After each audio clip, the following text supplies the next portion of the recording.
mudanayaal maanta waxaan ku jirnaa dagaal mana aha dagaalkan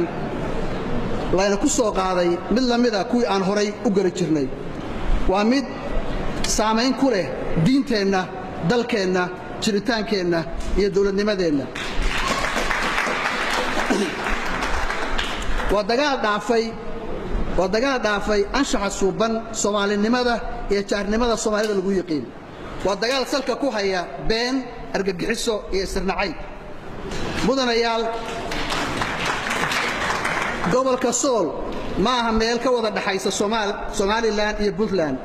gobolka Sool ma aha gobol aan la garanayn cidda iska leh oo qolo walba markeeda sheeganayso gobolka Sool ma aha weel lagu dawarsado oo Hargeysa mushaar looga raadsado gobolka Sool ma aha shandad inta diyaarad lama raaco ixtiraaf lagu raadsado oo lagu baryo tago gobolka Sool dhul iyo dadba waa reer Puntland waana laga xoreyn doonaa cadowga dul hoganaya waxaan u sheegayaa shacabka gobolka Sool kuma noolaan doonaan colaad ciilqab iyo xabsiga maamulka Hargeysa haddii Allah idmo sidoo kale waxaan u sheegayaa shacweynaha Puntland tan iyo markii laascaano la qabsaday reer Sool waxay ku jireen dulnimo cagajuglayn isku dir iyo dil joogta maantana waxa loogu daray caburin xabsi joogta in la yiraahdo dalka malihidin ee iskaga guura sidaa darteed waxa la idinka doonayaa inaad garab istaagtaan qorshaha soo celinta gobolka Sool ee dawladdu wada shacabka Puntland waxay dawladdu u sheegaysaa inaad u hilisaan walaalihiin reer Sool dana garab istaagtaan naf iyo maalba sidoo kale waxaad ogaataan abaalka aad maanta dhigataan inuu noqon doono kayd idin yaal kumanaanka sano ee soo socda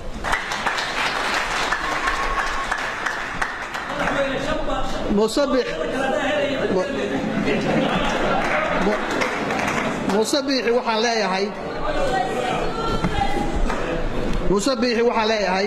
xaasha lilaahi beenta waa laga xishoodaa wada hadal ayaan federaal la galayaa intaan Puntland soo weeraro xuduud ayaan soo xirayaa اعتراف بان دونيا هورا لو يir afjeexan baa loo hadlaa iyo saan iriye kala aragnay tuuga ordaayiyo eeda kiifalay Musabbixi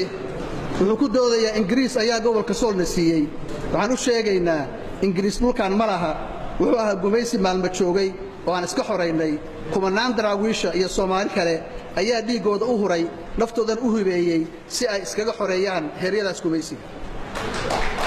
haddaba Musabbixi waxaan leeyahay haddii Ingiriis uu dhulku siinayo laascaano maaha London xudunna maaha Birmingham taleexna maaha Cardiff shacabka Somaliland dawladda Puntland waxay u cadeynaysaa inay ula diyaarnahay walaaltinimo daris wanaag iyo wada noolaansho buuxa waxaana na farax gelinayaa sharaftiina iyo karaamadiinaba shacabka Somaliland waxaan u sheegaynaa Musabbixi Puntland kaliya dhibaato kuma aha waxaad u baahan tihiin in laga badbaadiyo aad naftiisana ka badbaadisaan dhibta uu idinku hayo ugu dambeyntii dawladda Puntland waxay aqoonsan tahay xuduudii ay dawladihii Soomaaliya u kala samaysay gobolada Togdheer iyo Sool haddii ay wax ka khaldan yihiin waxaan kala hadlaynaa cid kasta oo samadoon ah laakiin gobolka Sool iyo gobolka Nugaal dhexdooda cid wada hadal ka doonaysa waxaan ku leeyahay af aadan lahayn ams lama yiraahdo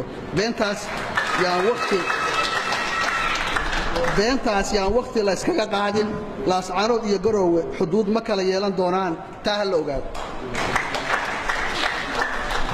mudanayaal iyo marwooyin waxaan u mahadcelinayaa dhammaan golaha wakiilada waxaan u rajaynayaa in kala fadhigan uu noqdo mid meel maraya ajandayaasha iyo shaqooyinka hor yaala kuna dhammaada guul waxaan si rasmi ah ugu dhawaaqayaa in kala fadhigi 41 ee golaha wakiilada Puntland uu furan yahay. Assalaamu calaykum warahmatullahi